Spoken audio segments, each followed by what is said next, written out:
Hello everyone, welcome to another episode of Unscripted and Unchained RPG Review. I am Game Master Bloodworth, and as you can see by the graphics, today's video is going to be the first in a series taking a look at ReconQuest, a fantasy role-playing game. This is written by Varg Vikernes, and it's a basic rules, so there will be eventually a more advanced rules that adds a bit more crunchiness to it, let's say, since this is meant to be a rules light um, experience to allow greater entry into it, make it easier for people to grasp the system. It is still very much aligned with Mythrog, the mythic fantasy role-playing game. However, it has been streamlined in many cases. And so I will be taking a very, very brief look at this and going over it, and then I will go into finer detail in future videos coming forward. And then, of course, when the advanced rules comes out, I will then pick those up as well, and we'll see. We'll see. Ultimately, is this a is this a better version of Mythrog? Is it an improvement again over Mythrog, or is it a total separate entity? So, without further ado, let's start taking a look at the. I'm going to take a look at the blog first, and you can get the author's explanation of what this product is meant for. So I caught this really quickly, right? It was just posted on October 24th of 2024. So this is probably one of the quickest turnarounds that I've gotten in learning about a game system and then purchasing it and actually having it delivered, all within the span of a couple of days from its release time. So here we go. Instead of focusing on believability, authenticity, and realism as I did when creating mythic fantasy role-playing game, with ReconQuest, I focused on making something easy and fun to run. Making the core rulebook thinner and cutting the need for the game master to constantly look things up during play became a main priority. Another focus was replayability and world customization. I wanted to create a tool that would allow game masters to easily use their imagination to craft unique worlds, all built on the same foundation. ReconQuest has borrowed heavily from Mythrog, yet it feels and plays very differently. While simplifying the rules for ease of use, I ended up also improving many of the core concepts of my earlier game. Therefore, in spite of being designed to be easier to play, RuneQuest includes many elements that are ReconQuest includes many elements that are actually more believable, authentic, and realistic, yet simpler and more fun to use. Many corrections, modifications, improvements, adjustments, and even replacements were made during playtesting. I am releasing ReconQuest only after feeling confident that everything works perfectly.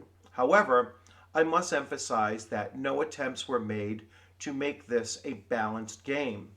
There are real and, in game terms, mechanical differences between the races, the sexes, and the character roles, and these differences are celebrated rather than flattened into sameness with equal power and potential. I have also dared to ignore the modern trends where game designers assume their players can do basic calculations or handle both a system and its subsystems simultaneously. In ReconQuest, you will roll high or low and with one die or another, and you will get used to it and enjoy the fun of doing so. All right, so this is a direct, contradiction of the movement towards the design movement towards having a unified dice rolling system where you're using a d20 roll high or roll low for every single thing taking place. Um, which is a very, very common thing that you see with like, the D6 systems or a straight up D20 system and such. So um, sometimes you roll high, sometimes you roll low, and that's a design choice that you're seeing here. To make the learning curve for new players less steep, and to help both players and game masters navigate the rules more easily, I have split up ReconQuest into 2 volumes: the basic rules, which you hold here, and the expert rules, which I will finish and release at a later stage. The basic rules contains everything you need to play the game indefinitely. You will never need anything else, but if you want to expand into domain style play, the expert rules will guide you through that. ReconQuest was inspired not only by my own mythic fantasy role-playing game, but also by older games made by others, especially AD&D First Edition as well as Second Edition and D&D BX. I hope you enjoy this game as much as my players and I do, and appreciate the effort I have put into it.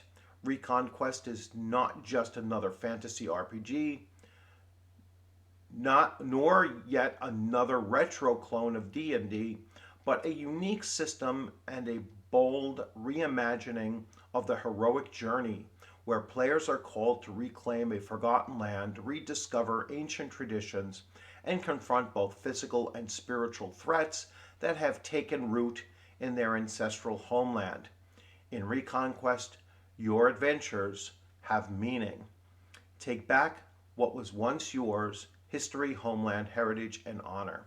All right, so there it's giving you the basic uh, pitch of the game, the mission statement of the game system. So it is a basic rule set, can be expanded to allow for in the future domain play. All right, which is, once you become very high level, you start becoming a manager of realms or kingdoms or whatnot. You become lords of the manor, or you become the heads of various types of either academies or again, of strongholds and such. So really looking forward to that element being introduced at a later date as well. So taking a look at the book itself, and this was $19 hardcover from Amazon, and taking a look at the table of contents. Now, one thing that that they typically do not do is have PDF versions. Both Mifrog and this do not have a PDF version of it. So it's going to go through the basics, the core mechanics, character abilities, and it's the same 6 ability stats that you see elsewhere. Character races are just dwarf, elf, halfling. Then character roles are human, obviously, as far as races are concerned. And then you will have the character roles of bard, ranger, sorcerer, thief, and warrior. And then it goes through all of the other things that you would really expect to find in a tabletop role-playing, fantasy-based tabletop role-playing game. And I will go through these over the course of the next couple of weeks as I keep on delving deeper and deeper into this. One thing I wanted to show you and share with you is I wanted to show and share the character sheet, because a lot of times you can glean what a game system is looking to do when you look at the character sheet, and then I will show you the quick reference so you can start to get some of the idea of the game mechanics that are involved here. Again, I'm going to go in much more detail of those later on. I just wanted to give you a quick glimpse into those things. So here is the character sheet, and I will expand on this. So you basically have your character's name, race, character role, weight in pounds, age in years, both current and maximum. Your size. Size plays a significant role in this game system. Your height. Um, you have your gender, your level, your XP. For your attack rate is the number of attacks per round. OVME, in case you're not aware of it, that means offensive value melee, and OVMI is offensive value missile weapon. And they have a little image that kind of shows you what that is. Your throwing range, your movement rate, and points. All right, so instead of just distance, you actually have the movement rate, so you have your speed of movement as well included in this, which is an interesting thing to have. You have your strength, dexterity, constitution, intelligence, charisma. They will have their score, or perhaps you just put in their modifier, which I'm not sure which it does yet. Should really be modifier. Then how does your strength impact your offensive value melee, your movement rate adjustment, your carrying capacity. For dexterity, your offensive value missile, your defensive value / initiative, so it impacts your armor and your initiative, and your climbing rate. Again, another thing that is interesting here, it's not your ability to climb, it's how fast you climb. Constitution is going to give you your score, your swimming rate, and how long you can hold your breath in rounds. Intelligence is going to give you your score plus your daily spells and your languages known. Your willpower is just straight up a willpower. Your charisma is going to give you maximum retainers and maximum hirelings. And then we go into your equipment list. You have your coins. You have your basic combat stats on here. So your base offensive value, your base defensive value melee, your base defensive value missile. You have your armor defensive value. You have your helmet defensive value. You have your shield, which is divided between melee and missile. The shields will give you 2 different ratings depending on what is being used to attack you. Your health points, your conditions, and then your current loadout of equipment and weight, and then all of your other stats are also included here. Your armor stats, your helmet stats, your shield stats, and then weapons that you might be carrying, 2 melees and 1 missile. Of course, you could add more. Now, this is an interesting page that I really do like because it's kind of showing you the focus of the game. The focus of this game is to have followers and retainers. Goes into their monthly cost and such, and then your hirelings along the way as well. And the fact that the game system is actually written for 2 or more players kind of lends itself to, if you're playing just a Game Master +1, then that +1 character is going to need to rely on followers and retainers and potentially hirelings as well. And I really do kind of like that kind of a system and focus on a single player. For certain game styles or certain game themes, it works really, really well. And in others, their game is just not designed to do that. So, so I can see that this is really focusing on smaller parties, let's say, where you will need your followers and retainers and hirelings in order to complete your whole experience. And then a spell sheet. So that is the character sheet. And now let me make sure that you're looking at the same screen. So here is the combat quick reference. All right, and so this is something that's that will give you some ideas about about how the system works. So remember I said size, size actually matters here. And the size of an NPC is going to adjust their morale. The smaller they are, the less morale they're actually going to have. All right, except for dwarves, halflings, and nymphs, which actually have a 12, even though they are small sized. All right, so but a typical small character would have only an NPC, this is or monster or whatnot, is only going to have an 8 morale, and then giants would have a 14. Just basically the size of them actually matters. The adjustment to the die roll for morale tests, and then we have this here. If you are frightened, then you're going to have a modification based on the level of fright that you have. If you are outnumbered, or if you outnumber your opponent, that will modify your adjustments as well, and so on and so forth. Like I said, I'm going to go into much more detail on this later on. Initiative modifiers based on size. So tiny, small, and medium, their reach is short.